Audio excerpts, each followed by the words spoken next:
ವಾರ್ತೆಗಳ ವಿವರ. 7ನೇ ವೇತನ ಆಯೋಗದ ಜೊತೆಗೆ ಜುಲೈ 2022 ರಿಂದ ಜುಲೈ 2024 ರವರೆಗೆ ನಿವೃತ್ತರಾದ ಸರ್ಕಾರಿ ನೌಕರರಿಗೆ ಡಿಸಿಆರ್ಜೆ ನಿವೃತ್ತ ಉಪಧನ ಹಾಗೂ ಸೇವಾ ಗಳಿಕೆ ರಜೆ ವೇತನ ನೀಡದೆ ಸರ್ಕಾರ ನಮಗೆ ಮೋಸ ಮಾಡುತ್ತಿದೆ. ನಮ್ಮ ಸಮಸ್ಯೆಗಳಿಗೆ ಪ್ರಸ್ತುತ ಇರುವ ಕರ್ನಾಟಕ ಸರ್ಕಾರಿ ನೌಕರರ ನಿವೃತ್ತ ವೇದಿಕೆಯಾಗಲಿ ಸರ್ಕಾರಿ ನೌಕರರ ಸಂಘವಾಗಲಿ ಸ್ಪಂದಿಸುತ್ತಿಲ್ಲ. ಆದ್ದರಿಂದ ಇನ್ಮುಂದೆ ನಮ್ಮ ಸಮಸ್ಯೆಗಳ ಪರಿಹಾರಕ್ಕೆ ಕರ್ನಾಟಕ ನಿವೃತ್ತ ವೇದಿಕೆಯಡಿ ಮುಂದಿನ ಹೋರಾಟ ನಡೆಸಲು ಸಂಘಟಿಸಲಾಗುತ್ತಿದ್ದು, ಜಿಲ್ಲೆಯ ಎಲ್ಲ ನಿವೃತ್ತ ನೌಕರರು ನಮ್ಮೊಟ್ಟಿಗೆ ಕೈ ಜೋಡಿಸಬೇಕೆಂದು ರಾಜ್ಯ ಸಂಚಾಲಕ ಎಂಪಿಎಂ ಷಣ್ಮುಖಯ್ಯ ಕರೆ ನೀಡಿದರು. ಭೈರಪ್ಪ ಮತ್ತು ಷಡಾಕ್ಷರಿ ಇಬ್ಬರನ್ನೇ ಕರೆದದ್ದು. ಯಾಕಂದ್ರೆ ನಮಗೆ ಅವರು ಮೂಲತಃ ಅವರು ನಮ್ಮ ಸಂಘಟನೆ.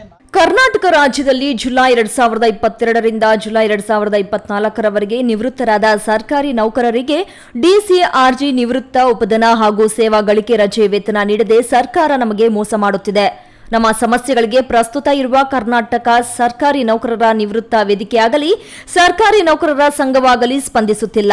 ಆದ್ದರಿಂದ ಇನ್ಮುಂದೆ ನಮ್ಮ ಸಮಸ್ಯೆಗಳ ಪರಿಹಾರಕ್ಕೆ ಕರ್ನಾಟಕ ನಿವೃತ್ತ ವೇದಿಕೆಯಡಿ ಮುಂದಿನ ಹೋರಾಟ ನಡೆಸಲು ಸಂಘಟಿಸಲಾಗುತ್ತಿದ್ದು, ಜಿಲ್ಲೆಯ ಎಲ್ಲಾ ನಿವೃತ್ತ ನೌಕರರು ನಮ್ಮೊಟ್ಟಿಗೆ ಕೈಜೋಡಿಸಬೇಕು ಎಂದು ಜಿಲ್ಲೆಯ ಸಾವಿರಾರು ನಿವೃತ್ತ ನೌಕರರಿಗೆ ರಾಜ್ಯ ಸಂಚಾಲಕ ಎಂಪಿಎಂ ಷಣ್ಮುಖಯ್ಯ ಕರೆ ನೀಡಿದರು.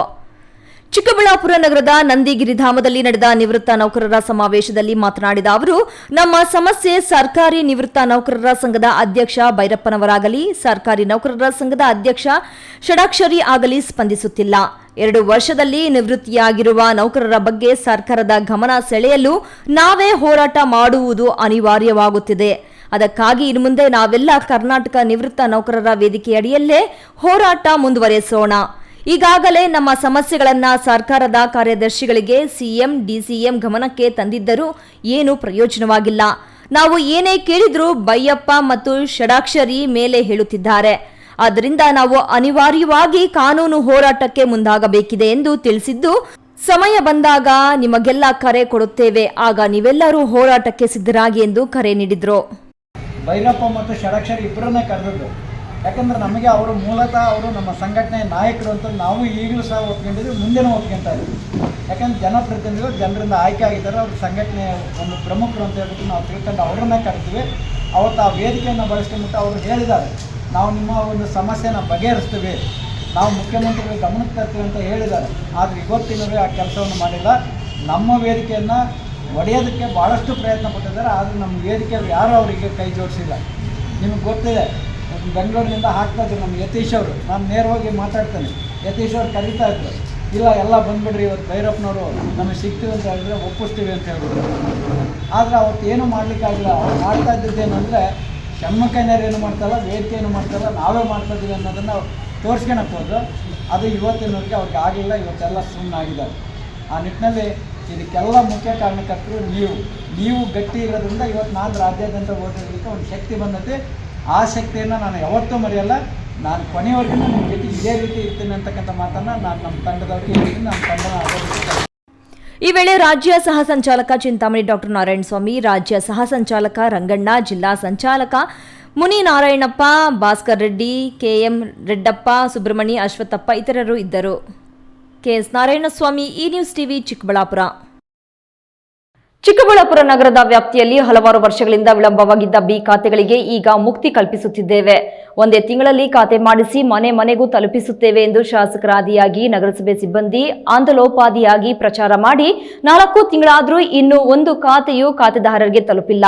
ಈ ವಿಚಾರವಾದ ಬಗ್ಗೆ ಸಂಸದರು, ನಗರಸಭಾ ಸದಸ್ಯರ ಬಗ್ಗೆ ಸಾರ್ವಜನಿಕರು ನಗರಸಭಾ ಆಡಳಿತ ಮಂಡಳಿ ವಿರುದ್ಧ ಶಾಪ ಹಾಕುತ್ತಿದ್ದಾರೆ. ಚಿಕ್ಕಬಳ್ಳಾಪುರ ನಗರ ವ್ಯಾಪ್ತಿಯಲ್ಲಿ ವಾಸಿಸುತ್ತಿರುವ ಮನೆ ನಿವೇಶನ ವಾಸಿಗಳ ಅಕ್ರಮ ಸಕ್ರಮದ ರೂಪದಲ್ಲಿ ಬಿ ಖಾತೆ ಮಾಡಿಕೊಟ್ಟು ಮಾಲೀಕರು ಅವರ ಸ್ವತ್ತಿಗೆ ಮಾಲೀಕರೆನಿಸಿಕೊಳ್ಳುವ ಅವಕಾಶ ಮಾಡಿಕೊಡಲಾಗುತ್ತಿದೆ. ಸರ್ಕಾರವು ಬಿ ಖಾತೆ ಮಾಡಿಸಿಕೊಳ್ಳಲು 3 ತಿಂಗಳ ಕಾಲಾವಕಾಶ ನೀಡಿ ಆದೇಶ ಹೊರಡಿಸಿತು. ಅದರಂತೆ ಚಿಕ್ಕಬಳ್ಳಾಪುರ ಶಾಸಕ ಪ್ರದೀಪ್ ಈಶ್ವರ್ ಮತ್ತು ನಗರಸಭೆ ಅಧ್ಯಕ್ಷರು ಸಿಬ್ಬಂದಿ ನಗರದಲ್ಲಿ ಆಂದೋಲನವೇ ರೂಪಿಸಿ ಆಯಾ ವಾರ್ಡ್ಗಳಲ್ಲೇ ಶಿಬಿರ ಮಾಡಿ ಬಿ ಖಾತೆಗೆ ಬೇಕಾದ ದಾಖಲೆಗಳನ್ನು ಸಂಗ್ರಹ ಮಾಡಿದ್ರು. ಶಾಸಕ ಪ್ರದೀಪ್ ಈಶ್ವರ್ 1 ತಿಂಗಳಲ್ಲಿ ಖಾತೆ ಮಾಡಿಸಿ ನಿಮ್ಮ ಮನೆಗಳಿಗೆ ತಲುಪಿಸುವುದಾಗಿ ಹೇಳಿದ್ರು. ಫೆಬ್ರವರಿ ತಿಂಗಳಲ್ಲಿ ಪ್ರಚಾರ ಪಡಿಸಿ ಮಾರ್ಚ್ನಲ್ಲಿ ಖಾತೆಗಳನ್ನು ಮಾಡಿಸಿದ್ರು. ಫೆಬ್ರವರಿಯಲ್ಲಿ ಮಾಡಿಸಿಕೊಡುವುದಾಗಿ ಹೇಳಿದ ಬಿ ಖಾತೆಗಳು 4 ತಿಂಗಳಾಗುತ್ತಾ ಬಂದರೂ ಇನ್ನೂ ಅವರ ಮನೆಗಳಿಗೆ ತಲುಪಿಲ್ಲ. ಒಂದು ಮಾಹಿತಿ ಪ್ರಕಾರ ಈಗಾಗಲೇ 700ಕ್ಕೂ ಹೆಚ್ಚು ಖಾತೆಗಳು ರೆಡಿಯಾಗಿದ್ದರೂ ಕಮಿಷನರ್ ಯಾರಿಗೂ ವಿತರಣೆಗೆ ಅವಕಾಶ ಮಾಡಿಕೊಟ್ಟಿಲ್ಲ. ಶಾಸಕರು ದಿನಾಂಕ ನಿಗದಿ ಮಾಡುವವರೆಗೂ ಕೊಡುವುದಿಲ್ಲ ಎಂಬ ಪ್ರಚಾರವೂ ಆಗಿದೆ. ಇದಕ್ಕೆ ಸಾರ್ವಜನಿಕರು, ನಗರಸಭೆ ಸದಸ್ಯರು ಪೌರಾಯುಕ್ತರ ವಿರುದ್ಧ ಕಿಡಿಕಾರಿದ್ದಾರೆ. ಏನು ಕಳೆದ 5 ತಿಂಗಳಿಂದ ನಗರಸಭೆಯಿಂದ ಬಿ ಖಾತೆಗೆ ಅರ್ಜಿ ಆಹ್ವಾನಿಸಿದ್ದು, ಏನು ಸಾಕಷ್ಟು ನಗರದಾದ್ಯಂತ 3,000ಕ್ಕೆ ಹೆಚ್ಚು ಅಪ್ಲಿಕೇಶನ್ನು ಬಂದಿತ್ತು ಅಂತ ಅವರೇ ಹೇಳಿದ್ದಾರೆ. ಏನಂದರೆ ಈಗ 5 ತಿಂಗಳು ಆಗ್ತಾ ಬರ್ತಾಯಿದೆ, ಯಾರು ಒಬ್ರಿಗೂ ಬಿ ಖಾತಾ ಅವ್ರಿಗೆ ಸಾರ್ವಜನಿಕರಿಗೆ ತಲುಪ್ತಾ ಇಲ್ಲ. ಏನು ಕಾರಣ ಅಂತ ಗೊತ್ತಿಲ್ಲ. ಏನೇ ಕಾರಣ ಇರಲಿ, ಅವರು ಏನೋ ಒಂದು ನಂಬಿಕೆ ಮೇಲೆ ಹಾಕಿದ್ರು.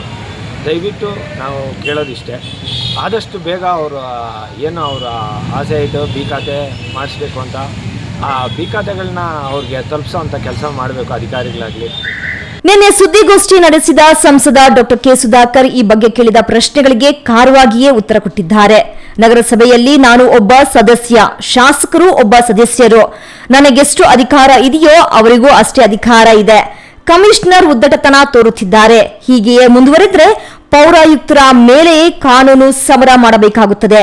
ಅಲ್ಲಿನ ಅಧಿಕಾರಿಗಳು ಅಧ್ಯಕ್ಷರ, ಉಪಾಧ್ಯಕ್ಷರ ಮಾತು ಕೇಳದಂತಾಗಿದ್ದಾರೆ ಎಂದು ಆಕ್ರೋಶ ವ್ಯಕ್ತಪಡಿಸಿದರು.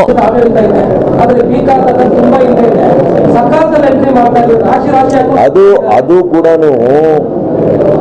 ರಾಜಕಾರಣ. ನಗರಸಭಾ ಅಧ್ಯಕ್ಷರು, ಉಪಾಧ್ಯಕ್ಷರು, ಆಡಳಿತ ಮಂಡಳಿ ಇದೆ. ಇಲ್ಲಿ ಶಾಸಕರಿಗೆ ಕನಿಷ್ಠ ಜ್ಞಾನ ಕೂಡ ಇಲ್ಲ. Is only a member. ನಾನು as an MP I am only member in Nagarasabha. Ultimate authority is the president. ಆ ಕಮಿಷನರ್ಗೆ ಹೇಳ್ತಾರೆ, ಅವ್ರ ಕೈಯಿಂದ ಒಂದೇ ಒಂದು ಬಿ ಖಾತಾ ಕೊಡಬೇಡ್ರಿ, ಒಂದು ಕೆಲಸ ಮಾಡಿಸ್ಬೇಡ್ರಿ.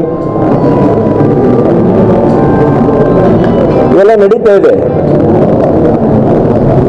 700 ಬಿ ಖಾತಾ ರೆಡಿ ಇದೆ ಇವತ್ತು ನಗರಸಭೆಯಲ್ಲಿ. ದೊಣೆ ನಾಯಕನ್ ಬರ್ಬೇಕಂತೆ, ದೊಣೆ ನಾಯಕನ್ ಕೊಡ್ಬೇಕಂತೆ. ಎಲ್ಲಿದೆ ಇದು? ಯಾವ ಕಾನೂನಲ್ಲಿದೆ? ಯಾವ ಬೈಲಾ ಎಲ್ಲಿದೆ? ನಾನು ಹೇಳಿದ್ದೀನಿ, ಕಮಿಷನರ್ ಮೇಲೆ ಕ್ರಿಮಿನಲ್ ಕೇಸ್ ಫೈಲ್ ಮಾಡಿ ಅಂತ ಹೇಳಿದ್ದೀನಿ. Will do it. ಮತ್ತೊಂದು ಮಾಹಿತಿ ಪ್ರಕಾರ ರೆಡಿಯಾಗಿರುವ ಕೆಲವು ಖಾತೆಗಳು ಬಿಜೆಪಿ ಮತ್ತು ಡಾಕ್ಟರ್ ಕೆ ಸುಧಾಕರ್ ಬೆಂಬಲಿತ ಸದಸ್ಯರು ತನಗೆ ಬೇಕಾದವರಿಗೆ ಪ್ರಚಾರ ಮಾಡದೆ ಖಾತೆ ದಾಖಲೆಗಳನ್ನು ಕೊಡಿಸಿಬಿಟ್ಟಿದ್ದಾರೆ ಎಂಬ ಗುಸುಗುಸು ನಡೆಯುತ್ತಿದೆ.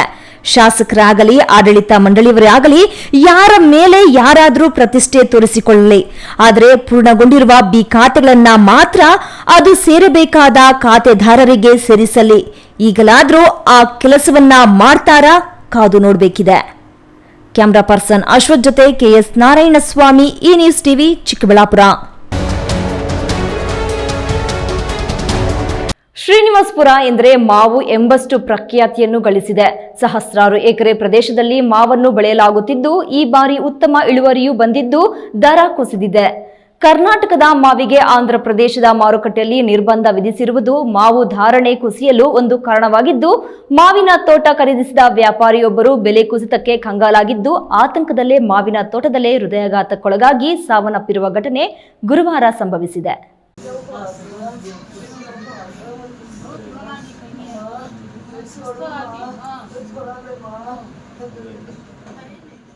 ಕೋಲಾರ, ಚಿಕ್ಕಬಳ್ಳಾಪುರ ಜಿಲ್ಲೆಯಲ್ಲಿ ಮಾವಿನ ಕೃಷಿ ಜೋರಾಗಿಯೇ ಇದ್ದು, ತಲೆವಾರಿ ಮಾವನ್ನ ಬೆಳೆಯಲಾಗುತ್ತಿದೆ.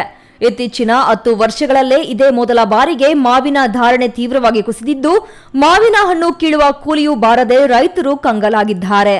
ವರ್ಷದ ಆವೃತ್ತಿಯಲ್ಲಿ ಮಾವಿನ ತೋಟ ಖರೀದಿಸಿರುವ ವ್ಯಾಪಾರಸ್ಥರು ಅತ್ತ ಕೊಂಡುಕೊಂಡ ಬಂಡವಾಳವೂ ಬಾರದೆ ಆತಂಕಕ್ಕೆ ಸಿಲುಕಿದ್ದಾರೆ. ಇತ್ತೀಚೆಗೆ ಶ್ರೀನಿವಾಸಪುರ ಬಂದ್ ಸಹ ನಡೆಸಿ ಮಾವಿಗೆ ಬೆಂಬಲ ಬೆಲೆ ನೀಡುವಂತೆ ಒತ್ತಾಯಿಸಲಾಗಿತ್ತು. ಸುಮಾರು 30 ಲಕ್ಷದವರೆಗೂ ಮಾವಿನ ವಹಿವಾಟು ಮಾಡಿದ್ದ ತಾಜಾ ಫ್ರೂಟ್ ಮಂಡಿ ಮಾಲೀಕ ಬೆಲೆ ಕುಸಿತದಿಂದಾಗಿ ಮಾವಿನ ತೋಟಕ್ಕೆ ಸಿಂಪಡಿಸಿದ ಔಷಧಿ ಬೆಲೆಯೂ ಬಾರದೆ ಸಂಕಷ್ಟಕ್ಕೆ ಸಿಲುಕಿದ್ದು, ಶ್ರೀನಿವಾಸಪುರ ತಾಲೂಕಿನ ತೊಟ್ಲ ಗ್ರಾಮದ ಮಾವಿನ ತೋಟದಲ್ಲಿ ಕಟಾವು ಮಾಡುವ ವೇಳೆಯೇ ಮೊಹಮ್ಮದ್ ಶಫೀವುಲ್ಲಾ ಅಲಿಯಾಸ್ ಅನ್ವರ್ ಸಾವನ್ನಪ್ಪಿದ್ದಾರೆ. ಮಾವು ಬೆಳೆಗಾರರಿಗೆ ಬೆಂಬಲ ಬೆಲೆ ಘೋಷಣೆ ಮಾಡುವಂತೆ ಕಳೆದ 18 ದಿನದಿಂದ ಹೋರಾಟ ನಡೆಸಿದ್ರೂ ಸರ್ಕಾರ ಮಾವು ಬೆಳೆಗಾರರ ಹೋರಾಟಕ್ಕೆ ಸ್ಪಂದಿಸುತ್ತಿಲ್ಲ ಎಂದು ಆಕ್ರೋಶ ವ್ಯಕ್ತಪಡಿಸಿರುವ ಮಾವು ಬೆಳೆಗಾರರು ಸಾವನ್ನಪ್ಪಿದ ವ್ಯಾಪಾರಿಗೆ ಪರಿಹಾರ ನೀಡುವಂತೆ ಒತ್ತಾಯಿಸಿದ್ದಾರೆ. ಸತೀಶ್, ಈ ನ್ಯೂಸ್ ಟಿವಿ, ಕೋಲಾರ. ಇದೀಗ ವಿರಾಮದ ನಂತರ ಈ ನ್ಯೂಸ್ ಟಿವಿ ಮುಂದುವರಿಯುತ್ತದೆ.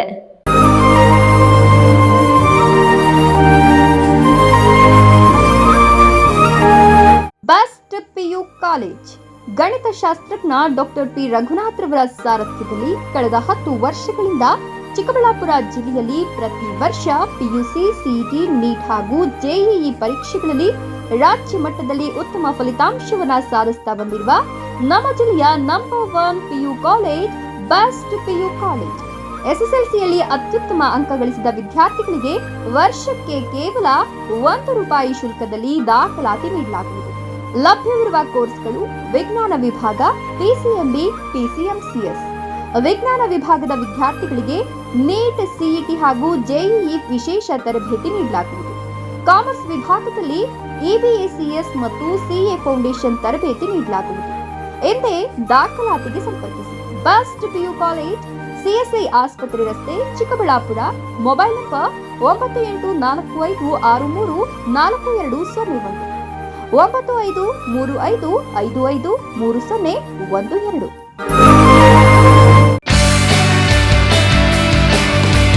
ಜೈನ್ ಮಿಷನ್ ಆಸ್ಪತ್ರೆ. ಜೈನ್ ಮಿಷನ್ ಟ್ರಸ್ಟ್ನ ಲಾಭರಹಿತ ಉಪಕ್ರಮ, ಬಿಬಿ ರಸ್ತೆ, ಚಿಕ್ಕಬಳ್ಳಾಪುರ. ದಶಕಗಳಿಂದ ಆರೋಗ್ಯ ಕ್ಷೇತ್ರದಲ್ಲಿ ಲಾಭರಹಿತವಾಗಿ ಸೇವೆ ಸಲ್ಲಿಸುತ್ತಿರುವ ಜೈನ್ ಮಿಷನ್ ಆಸ್ಪತ್ರೆ ಲಕ್ಷಾಂತರ ಜನರಿಗೆ ಉಚಿತವಾಗಿ ಕಣ್ಣಿನ ಶಸ್ತ್ರಚಿಕಿತ್ಸೆ ಮಾಡಿದೆ. ಗುಣಮಟ್ಟದ ಆರೋಗ್ಯ ಸೇವೆಗಾಗಿ ಕರ್ನಾಟಕ ಸರ್ಕಾರದಿಂದ ಪ್ರಶಂಸೆಗೆ ಒಳಗಾಗಿದೆ. ಈಗ ಚಿಕ್ಕಬಳ್ಳಾಪುರ, ಬೆಂಗಳೂರು ಗ್ರಾಮಾಂತರ, ಕೋಲಾರ ಜಿಲ್ಲೆಯ ಜನರ ಆರೋಗ್ಯ ಸೇವೆಗೆ ನಿರ್ಮಾಣವಾಗಿದೆ ಸುಸಜ್ಜಿತವಾದ 100 ಹಾಸಿಗೆಗಳ ಆಸ್ಪತ್ರೆ. ದಿನದ 24 ಗಂಟೆ ತುರ್ತು ಚಿಕಿತ್ಸೆಯಿಂದ ಹಿಡಿದು ಎಲ್ಲ ಕಾಯಿಲೆಗಳಿಗೂ ಚಿಕಿತ್ಸೆ ಲಭ್ಯ. ಅತ್ಯಾಧುನಿಕ ಐಸಿಯು, ಆಪರೇಷನ್ ಥಿಯೇಟರ್, ವಿಶೇಷ ವಾರ್ಡ್, ಹೆರಿಗೆ ವಾರ್ಡ್, ಮಕ್ಕಳ ವಾರ್ಡ್, ಅತ್ಯಾಧುನಿಕ ಪ್ರಯೋಗಾಲಯ ಸೌಲಭ್ಯಗಳು ದೊರೆಯುತ್ತವೆ. ನಮ್ಮ ಆಸ್ಪತ್ರೆಯಲ್ಲಿ ಫಿಜಿಷಿಯನ್, ಹೃದಯ ತಜ್ಞರು, ಮೂಳೆ ಶಸ್ತ್ರಚಿಕಿತ್ಸೆ, ಸ್ತ್ರೀರೋಗ, ಇಎನ್ಟಿ, ಡಯಾಲಿಸಿಸ್, ಮಕ್ಕಳ ತಜ್ಞರು ಸೇರಿದಂತೆ ಎಲ್ಲಾ ಸೇವೆಗಳು ಜೈನ್ ಮಿಷನ್ ಆಸ್ಪತ್ರೆಯಲ್ಲಿ ಲಭ್ಯ. ಹೈಟೆಕ್ ಆಸ್ಪತ್ರೆ ಸೌಲಭ್ಯ ಕಡಿಮೆ ದರದಲ್ಲಿ ಲಭ್ಯ. ಲಾಭ ಮಾಡುವುದು ನಮ್ಮ ಸಂಸ್ಥೆಯ ಉದ್ದೇಶವಲ್ಲ, ಆರೋಗ್ಯ ಸೇವೆ ನಮ್ಮ ಗುರಿ. ವಿರಾಮದ ನಂತರ ಎ ನ್ಯೂಸ್ ಟಿವಿಗೆ ಸ್ವಾಗತ.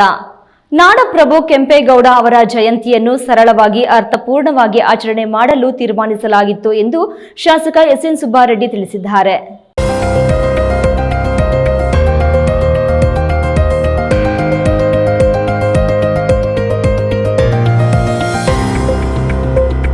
ಬಾಗೇಪಲ್ಲಿ ಪಟ್ಟಣದ ತಾಲೂಕು ಪಂಚಾಯಿತಿ ಸಭಾಂಗಣದಲ್ಲಿ ಒಕ್ಕಲಿಗರ ಸಂಘದ ಆಶ್ರಯದಲ್ಲಿ ಏರ್ಪಡಿಸಿದ ಕೆಂಪೇಗೌಡ ಜಯಂತಿ ಕಾರ್ಯಕ್ರಮ ಅಂಗವಾಗಿ ನಡೆದ ಪೂರ್ವಭಾವಿ ಸಭೆಯ ಅಧ್ಯಕ್ಷತೆ ವಹಿಸಿ ಶಾಸಕ ಸುಬ್ಬಾರೆಡ್ಡಿ ಮಾತನಾಡಿ, ಈಗ ಮುಂಗಾರು ಆರಂಭವಾಗಿದ್ದು ಬಿತ್ತನೆ ಕಾರ್ಯ ಚಟುವಟಿಕೆಗಳು ಬಹಳ ಚುರುಕಾಗಿ ನಡೆಯುತ್ತಿವೆ.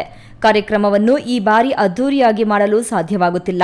ಆದ್ದರಿಂದ ಅತ್ಯಂತ ಸರಳವಾಗಿ ಆಚರಣೆ ಮಾಡಲು ಒಕ್ಕಲಿಗರ ಸಂಘದ ಮುಖಂಡರು ಪ್ರಸ್ತಾಪ ಮಾಡಿದ್ದರಿಂದ ಸರಳವಾಗಿ ಆಚರಣೆ ಮಾಡಲು ತೀರ್ಮಾನಿಸಲಾಗಿದೆ ಎಂದ ಅವರು, ಚಿಕ್ಕಬಳ್ಳಾಪುರ ಜಿಲ್ಲೆಯ ನಂದಿಬೆಟ್ಟದಲ್ಲಿ ನಡೆಯಬೇಕಿದ್ದ ಸಚಿವ ಸಂಪುಟ ಸಭೆಯನ್ನು ಮುಂದಕ್ಕೆ ಹಾಕಲಾಗಿದೆಯೇ ವಿನಃ ರದ್ದು ಮಾಡಿಲ್ಲ. ಕಾರಣ, ಜಿಲ್ಲೆಯ ಹಲವು ಬೇಡಿಕೆಗಳ ಬಗ್ಗೆ ನಿಗದಿತ ಕಡತಗಳು ಸಂಬಂಧಪಟ್ಟ ಇಲಾಖೆಗೆ ಬರಬೇಕಿತ್ತು. ಈ ಇಲಾಖೆಯಿಂದ ಫೈನಾನ್ಸ್ ಇಲಾಖೆಗೆ ಬರಬೇಕಿತ್ತು. ಆದ್ದರಿಂದ ಮುಖ್ಯಮಂತ್ರಿ ಸಿದ್ದರಾಮಯ್ಯನವರು ಮುಂದಕ್ಕೆ ಹಾಕಿದ್ದಾರೆ. ಅತಿ ಜರೂರಾಗಿ ಬಾಗೇಪಲ್ಲಿ ಭಾಗ್ಯನಗರವಾಗಲಿದೆ. ಇನ್ನು ನನ್ನ ಕನಸಿನ ಕೂಸು ಪಾತಪಾಳ್ಯ ಗಂಟ್ಲಮಲ್ಲಮ್ಮ ಡ್ಯಾಂಗೆ ಈಗಾಗಲೇ ಮುಂದಿನ ಆಯವ್ಯಯದಲ್ಲಿ 189 ಕೋಟಿ ರುಗಳ ಅನುದಾನ ಮಂಜೂರಾಗಿದ್ದು ಅತಿ ಶೀಘ್ರದಲ್ಲೇ ಈ ಕಾಮಗಾರಿ ಕೈಗೆತ್ತಿಕೊಳ್ಳಲಾಗುವುದು ಎಂದರು. ಮಾನ್ಯ ಮುಖ್ಯಮಂತ್ರಿಗಳು ಇನ್ನಷ್ಟು ಕಡತಗಳು ಬರಬೇಕಾಗಿತ್ತು. ಡಿಪಾರ್ಟ್ಮೆಂಟ್ ಕಡೆಯಿಂದ ಬರಬೇಕಾಯಿತು, ಡಿಪಾರ್ಟ್ಮೆಂಟ್ ಫೈನಾನ್ಸ್ಗೆ ಬರಬೇಕು, ಫೈನಾನ್ಸಿಂದ ಕ್ಯಾಬಿನೆಟ್ಗೆ ಬರಬೇಕಾಗಿತ್ತು. ಕೆಲವು ಮುಖ್ಯವಾದಂಥ ಕಡತಗಳು ಬರದೇ ಇರೋದ್ರಿಂದ ಇನ್ನೊಂದು ವಾರ ಮುಂದಕ್ಕೆ ಹಾಕ್ಕೊಂಡು ಮಾಡೋಣ ಅನ್ನೋ ನಿಟ್ಟಿನಲ್ಲಿ ಮುಂದಕ್ಕೆ ಹಾಕಿದ್ದಾರೆ ವಿನಃ ಕ್ಯಾನ್ಸಲ್ ಏನು ಆಗಿಲ್ಲ. ನಡೆಯುತ್ತೆ ಸಂಪುಟ ಸಭೆ, ಏನೆಲ್ಲ ಈ ಭಾಗಗಳ ಡಿಮ್ಯಾಂಡ್ಸ್ ಇದೆ ಅವು ಕ್ಲಿಯರ್ ಆಗುವಂಥ ಆಶಾಭಾವನೆ ನನಗಿದೆ. ಭಾಗ್ಯನಗರ ಮತ್ತೆ ಆಗೋದು 100% ಖಚಿತ. ನೀರಾವರಿ ಸಂಬಂಧಪಟ್ಟಿದ್ದು ಜಾಸ್ತಿ ಬೇಡ ಅಂದ್ರೆ ಆದರೂ ವಿಶೇಷವಾಗಿ ಬಾಗೇಪಲ್ಲಿ ತಗೋಬೇಕು ಅಂತ ಮುಖ್ಯಮಂತ್ರಿಗಳ ಸೂಚನೆ ಕೊಟ್ಟಿದ್ದಾರೆ. ಮುಂದಿನ ಕ್ಯಾಬಿನೆಟ್ಟಲ್ಲಿ 189 ಕೋಟಿಯ ಪ್ರಾಜೆಕ್ಟ್ ಗಂಟ್ಲಮಲ್ಲಮ್ಮದು ಕ್ಯಾಬಿನೆಟ್ ಅಪ್ರೂವಲ್ ಆಗುತ್ತೆ ಅಂತ ಆಶಾಭಾವನೆ ನನಗಿದೆ. ಈ ಸಂದರ್ಭದಲ್ಲಿ ಒಕ್ಕಲಿಗರ ಸಂಘದ ಅಧ್ಯಕ್ಷ ನರಸಿಂಹರೆಡ್ಡಿ, ಕಾರ್ಯದರ್ಶಿ ಸೋಮಶೇಖರ್ ರೆಡ್ಡಿ, ಮುಖಂಡರಾದ ವೆಂಕಟರೆಡ್ಡಿ, ಪಾತಕೋಟ ಸುಬ್ಬಿರೆಡ್ಡಿ, ಭಾಸ್ಕರ್ ರೆಡ್ಡಿ, ಡಿಎನ್ ಕೃಷ್ಣಾರೆಡ್ಡಿ, ಗೋವಿಂದ ರೆಡ್ಡಿ, ಶ್ರೀನಿವಾಸ್ ರೆಡ್ಡಿ, ಪಿ ಮಂಜುನಾಥ್ ರೆಡ್ಡಿ ಸೇರಿದಂತೆ ಹಲವರು ಮುಖಂಡರು ಹಾಜರಿದ್ದರು. ಸುಬ್ಬು, ಈ news TV, Bagepalli.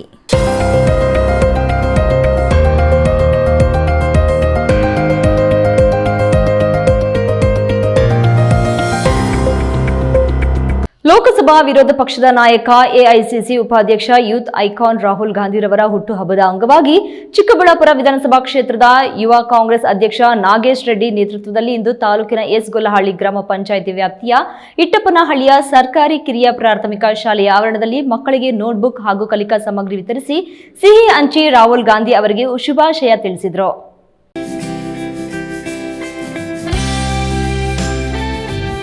Youth icon Lok Sabha ವಿರೋಧ ಪಕ್ಷದ ನಾಯಕ ಎಐಸಿಸಿ ಉಪಾಧ್ಯಕ್ಷ ರಾಹುಲ್ ಗಾಂಧಿಯವರ ಹುಟ್ಟುಹಬ್ಬ ಇಂದು. ಅವರ ಹುಟ್ಟುಹಬ್ಬದ ಅಂಗವಾಗಿ ಚಿಕ್ಕಬಳ್ಳಾಪುರ ವಿಧಾನಸಭಾ ಕ್ಷೇತ್ರದ ಯುವ ಕಾಂಗ್ರೆಸ್ ಅಧ್ಯಕ್ಷ ನಾಗೇಶ್ ರೆಡ್ಡಿ ಇಟ್ಟಪ್ಪನಹಳ್ಳಿ ಸರ್ಕಾರಿ ಶಾಲೆ ಮಕ್ಕಳಿಗೆ ಪುಸ್ತಕ, ಕಲಿಕಾ ಸಾಮಗ್ರಿ ಹಾಗೂ ಸಿಹಿ ಹಂಚಿಕೆ ಮಾಡಿ ರಾಹುಲ್ ಗಾಂಧಿಗೆ ಶುಭಾಶಯ ತಿಳಿಸಿದರು. ಈ ವೇಳೆ ಮಾತನಾಡಿದ ನಾಗೇಶ್ ರೆಡ್ಡಿ, ರಾಹುಲ್ ಗಾಂಧಿ ಅವರಿಗೆ ಮಕ್ಕಳೆಂದರೆ ಬಹಳ ಪ್ರೀತಿ. ಹಾಗಾಗಿ ಇಂದು ಶಾಲಾ ಮಕ್ಕಳಿಗೆ ಕಲಿಕಾ ಸಾಮಗ್ರಿ ವಿತರಿಸಿ ಅವರ ಜನ್ಮ ದಿನಾಚರಣೆ ಅರ್ಥಪೂರ್ಣವಾಗಿ ಆಚರಿಸುತ್ತಿದ್ದು, ರಾಹುಲ್ ಗಾಂಧಿ ಯುವಕರಿಗೆ ಧೈರ್ಯ ಹಾಗೂ ಸ್ಫೂರ್ತಿ, ಯುವಕರಿಗೆ ಹೆಚ್ಚಿನ ಅವಕಾಶಗಳನ್ನು ಕಲ್ಪಿಸಲು ರಾಹುಲ್ ಗಾಂಧಿ ಸದಾ ಮುಂದಿದ್ದು ಯುವಕರ ಮೇಲೆ ಅವರಿಗೆ ಹೆಚ್ಚಿನ ಆಸಕ್ತಿ ಇದೆ ಎಂದ ಅವರು, ಕಾಂಗ್ರೆಸ್ ಪಕ್ಷದ ಪ್ರತಿ ಕಾರ್ಯಕರ್ತ ಅವರಿಗೆ ಶಕ್ತಿ ತುಂಬುವ ಕೆಲಸ ಮಾಡುತ್ತೇವೆ.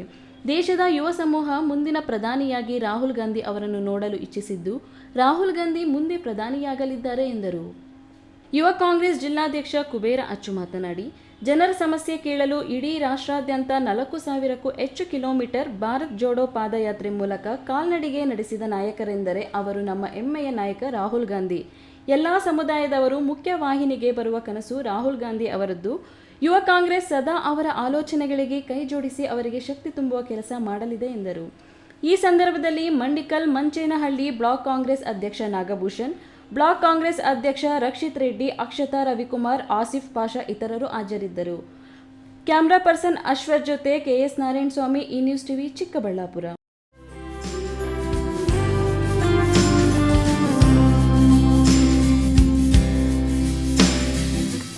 ನಾವು ನೀವು ಇಂದು ಏನೇ ಸಾಧಿಸಿದ್ರು ಗಳಿಸಿದ್ರು ಅದೆಲ್ಲವೂ ಈ ಸಮಾಜ ಪ್ರಕೃತಿಯಿಂದಾಗಿ. ಹಾಗಾಗಿ ನಾವು ಎಲ್ಲವನ್ನ ಪಡೆದ ಈ ಸಮಾಜಕ್ಕೆ ವಾಪಸ್ ಏನ್ ಕೊಡ್ತೇವೆ ಎಂಬುದು ಮುಖ್ಯ. ಅದು ನಮ್ಮ ವ್ಯಕ್ತಿತ್ವವನ್ನು ತೋರುತ್ತದೆ ಎಂದು ವಿಜ್ಞಾನ ಲೇಖಕ ಹಾಗೂ ಕನ್ನಡ ಕ್ವಿಜ್ ಕಾರ್ಯಕ್ರಮದ ರೂವಾರಿ ಡಾಕ್ಟರ್ ಸೋಮೇಶ್ವರ್ ಅಭಿಪ್ರಾಯಪಟ್ಟರು. ಶಿಡ್ಲಘಟ್ಟ ನಗರದ ಡಾಲ್ಫಿನ್ ಪದವಿ ಪೂರ್ವ ಕಾಲೇಜಿನಲ್ಲಿ ಮೊದಲನೇ ವರ್ಷದ ಪಿಯುಸಿ ವಿದ್ಯಾರ್ಥಿಗಳಿಗೆ ಉನ್ನತಿ 2025 ಸ್ವಾಗತ ಕಾರ್ಯಕ್ರಮವನ್ನು ಹಮ್ಮಿಕೊಳ್ಳಲಾಗಿತ್ತು. ವಿಜ್ಞಾನ ಲೇಖನ ಹಾಗೂ ಕನ್ನಡ ಕ್ವಿಜ್ ಕಾರ್ಯಕ್ರಮದ ರೂವಾರಿ ಡಾಕ್ಟರ್ ಸೋಮೇಶ್ವರ ಮುಖ್ಯ ಅತಿಥಿಯಾಗಿ ಭಾಗವಹಿಸಿ ಮಾತನಾಡಿ, ವಿದ್ಯಾರ್ಥಿ ಯುವಜನರು ದೇಶದ ಗಡಿ ಕಾಯುವ ಸೈನಿಕರು ಅಥವಾ ಸ್ಪರ್ಧಾತ್ಮಕ ಪರೀಕ್ಷೆಗಳನ್ನು ಎದುರಿಸಿ ದೇಶದಲ್ಲಿ ಆಡಳಿತ ನಡೆಸುವ IAS, IPSನಂತಹ ಉನ್ನತ ಅಧಿಕಾರಿಯಾಗುವ ಕನಸು ಕಾಣಬೇಕು. ಕನಸಿನ ಬೆನ್ನು ಬಿದ್ದು ಗುರಿ ಮುಟ್ಟಬೇಕು ಎಂದರು. ನಮ್ಮ ಸಮಾಜದಲ್ಲಿ ಬೇಕೆಲ್ಲ ಎಷ್ಟು ಬೇಕೋ ಅಷ್ಟು ನಮೂನೆಯ ಶಿಕ್ಷಣಗಳಿವೆ, ಕೆಲಸಗಳಿವೆ, ಉದ್ಯೋಗಗಳಿವೆ. ನೀವು ಮಾಡಬಹುದು, ಕೈ ತುಂಬ ಹಣ ಬರುತ್ತೆ. ಆದರೆ ಸ್ಪರ್ಧೆ ಕಡಿಮೆ ಇರುವ, ಅತ್ಯಂತ ಹೆಚ್ಚು ತೃಪ್ತಿಯನ್ನು ಕೊಡುವ 2 ಕ್ಷೇತ್ರಗಳ ಬಗ್ಗೆ ನಿಮ್ಮ ಗಮನವನ್ನು ಸೆಳೆಯಬೇಕು. ಈ ಸೇನೆ, ಎರಡನೆಯದು ಸ್ಪರ್ಧಾತ್ಮಕ ಪರೀಕ್ಷೆಗಳು. ಭಾರತೀಯ ಸೇನೆಯ ಬಗ್ಗೆ ನಿಮ್ಮಲ್ಲಿ ತಿಳಿದವರು ಬಹಳ ಕಡಿಮೆ. ದಯವಿಟ್ಟು ಸೈನ್ಯವನ್ನು ಸೇರಿ. ಸೈನ್ಯವನ್ನು ಸೇರಿದರೆ ಸತ್ತು ಹೋಗ್ತೀವಲ್ಲ ಸರ್, ಹಾಗಲ್ಲಬೇಡಿ. ಸೈನ್ಯಕ್ಕೆ ಸೇರಿದವರೆಲ್ಲ ಸಾಯೋಲ್ಲ. ಒಬ್ಬ ಯೋಧನಾಗಿ ಸೇರಿ ಅಂತ ನಾನು ಹೇಳ್ತಾ ಇಲ್ಲ, ಒಬ್ಬ ಅಧಿಕಾರಿಯಾಗಿ ನೀವು ಸೈನ್ಯವನ್ನು ಸೇರಿ. ಅದಕ್ಕೇನು ಮಾಡಬೇಕು? ವಾಣಿಜ್ಯ ವಿಭಾಗದಲ್ಲಿ ರಾಜ್ಯಕ್ಕೆ 9ನೇ ರ್ಯಾಂಕ್ ಪಡೆದ ಡಾಲ್ಫಿನ್ PU ಕಾಲೇಜಿನ ವಿದ್ಯಾರ್ಥಿನಿ ತನಜಾ ಮಾಹಿತಿ ಮತ್ತು ವಿಜ್ಞಾನ ವಿಭಾಗದಲ್ಲಿ ತಾಲೂಕಿಗೆ 2ನೇ ರ್ಯಾಂಕ್ ಪಡೆದ ಕಿರಣ್ ಬಾಲ ಎಂಬ ವಿದ್ಯಾರ್ಥಿಗಳನ್ನು ಸನ್ಮಾನಿಸಲಾಯಿತು. ವಿವಿಧ ಕ್ರೀಡಾ ಸ್ಪರ್ಧೆಗಳಲ್ಲಿ ಗೆದ್ದವರಿಗೆ ಟ್ರೋಫಿ ಮತ್ತು ಪದಕಗಳನ್ನು ವಿತರಿಸಿ ಅಭಿನಂದಿಸಲಾಯಿತು. ಈ ವೇಳೆ ಡಾಲ್ಫಿನ್ ಸಂಸ್ಥೆಯ ಅಧ್ಯಕ್ಷ ನಾಗರಾಜ್, ಕಾರ್ಯದರ್ಶಿ ವಿ ಕೃಷ್ಣಪ್ಪ, ವ್ಯವಸ್ಥಾಪಕ ನಿರ್ದೇಶಕ ಅಶೋಕ್, ಆಡಳಿತಾಧಿಕಾರಿ ಚಂದನ ಅಶೋಕ್, ಪ್ರಿನ್ಸಿಪಲ್ ಪ್ರೊಫೆಸರ್ ಶ್ರೀನಿವಾಸ್ ಮೂರ್ತಿ ಇನ್ನಿತರರು ಹಾಜರಿದ್ದರು. ವೀರಪುರ ಮಂಜುನಾಥ್, ಈ ನ್ಯೂಸ್ ಟಿವಿ, ಶಿಡ್ಲಘಟ್ಟ. ಚುನಾವಣೆಗೂ ಮುಂಚೆ ಸೇವ್ ನಂದಿನಿ ಕನ್ನಡಿಗರ ಆತ್ಮಗೌರವ ಮಾರಾಟಕ್ಕಿಲ್ಲ ಎಂದು ಕಾಂಗ್ರೆಸ್ ದೊಡ್ಡ ಹೋರಾಟ ಮಾಡಿದ್ರು. ಆದರೆ ಈಗ ಕಮಿಷನ್ಗೆ ಅಮೂಲ್ನನ್ನ ಗುತ್ತಿಗೆ ಕೊಡುವಂತಹ ವ್ಯವಸ್ಥೆ ಮಾಡುತ್ತಿದ್ದಾರೆ ಎಂದು ನಿಖಿಲ್ ಕುಮಾರಸ್ವಾಮಿ ಕಿಡಿಕಾರಿದ್ದಾರೆ.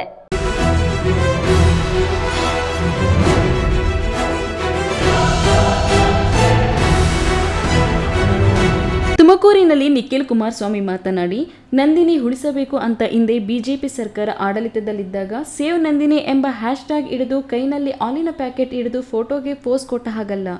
ನಮ್ಮ ನಂದಿನಿಯನ್ನ ಉಳಿಸಬೇಕು. ಇವತ್ತು ಅಧಿಕಾರಕ್ಕೆ ಬರುತ್ತಿದ್ದಂತೆ ನಮ್ಮ ಹೆಮ್ಮೆಯ ನಂದಿನಿಯನ್ನ ಕಡೆಗಣಿಸಿದ್ದಾರೆ. ಅಮೂಲ್ ಸೇರಿದಂತೆ ಬೇರೆ ಬೇರೆಯವರಿಗೆ ಗುತ್ತಿಗೆ ಕೊಡುವಂತ ಕೆಲಸ ಮಾಡುತ್ತಿದ್ದಾರೆ. ಇದರಲ್ಲಿ ಯಾವುದೇ ಅನುಮಾನ ಇಲ್ಲ.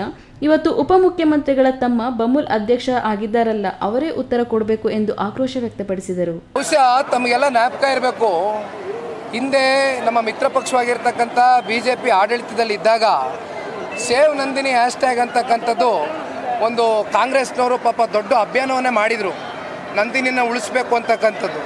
ಆದರೆ ಬಹುಶಃ ಇವತ್ತು ಪಾಪ ಅಧಿಕಾರಕ್ಕೆ ಬಂದ ಮೇಲೆ ಇವತ್ತೇನು ನಮ್ಮ ರೈತರುಗಳು, ನಮ್ಮ ಕನ್ನಡಿಗರ ಈ ಒಂದು ಹೆಮ್ಮೆಯ ನಂದಿನಿ ಇದೆ, ಇದನ್ನು ಇವತ್ತು ಕಡೆಗಾಣಿಸಿ ಇವತ್ತು ಬೇರೆ ಬೇರೆ ಅಮೂಲಿಗೆ ಅವ್ರಿಗೆ ಗುತ್ತಿಗೆ ಕೊಟ್ಕೊಡ್ತಕ್ಕಂಥದ್ದಕ್ಕೆ ಇವತ್ತು ಮಾಡಿರ್ತಕ್ಕಂಥ ವ್ಯವಸ್ಥೆ ಅಂತಕ್ಕಂಥದ್ದು ಭಾಳ ಸ್ಪಷ್ಟವಾಗಿ ಗೋಚರಿಸ್ತಾ ಇದೆ. ಅದರಲ್ಲಿ ಯಾವುದೇ ಅನುಮಾನಗಳಿಲ್ಲ.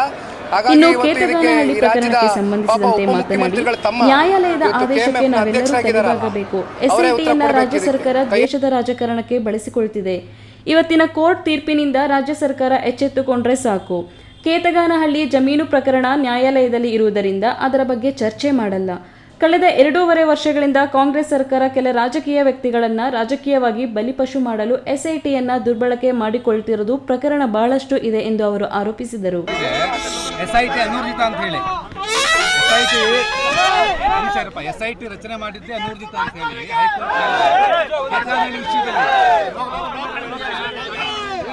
ಈಗ ಕೇತಗಾನಹಳ್ಳಿ ಜಮೀನಿನ ವಿಚಾರವಾಗಿ ಈಗಾಗಲೇ ಕೋರ್ಟ್ನಲ್ಲಿ ನ್ಯಾಯಾಧೀಶರ ಮುಂದೆ ನ್ಯಾಯಾಲಯದಲ್ಲಿ ಇದೆ.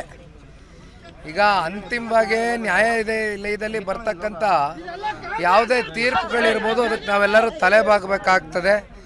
ಅದು ನ್ಯಾಯಾಲಯದಲ್ಲಿ ಇರ್ತಕ್ಕಂಥ ಹಿನ್ನೆಲೆಯಲ್ಲಿ ನಾನು ಹೆಚ್ಚಾಗಿ ಅದ್ರ ಬಗ್ಗೆ ಚರ್ಚೆ ಮಾಡಲಿಕ್ಕೆ ಹೋಗಲ್ಲ. ತಿಮ್ಮಯ್ಯ, ಈ ನ್ಯೂಸ್ ಟಿವಿ, ತುಮಕೂರು.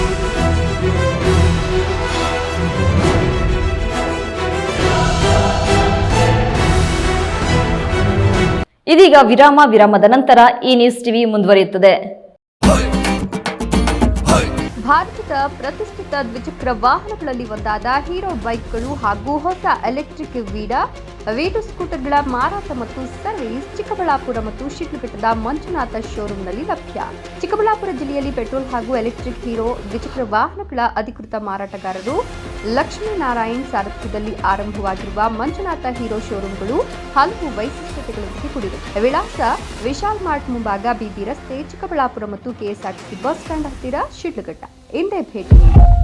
ನನ್ನ ಕನಸು ಡಾಕ್ಟರ್ ಆಗೋದು. ಡಾಕ್ಟರ್ ಆಗೋದು ನನ್ನ ಕನಸು. ಮಗಳು ಡಾಕ್ಟರ್ ಆಗ್ಲಿ ಅನ್ನೋದು ನನ್ನ ಕನಸು. ಕನಸು ಎಲ್ಲರಿಗೂ ಇರುತ್ತದೆ. ಇಂಕ ಡಾಕ್ಟರ್ ಓಡ್ಪಂದು ಭಾರಿ ಆಸೆ ಉಂಡು.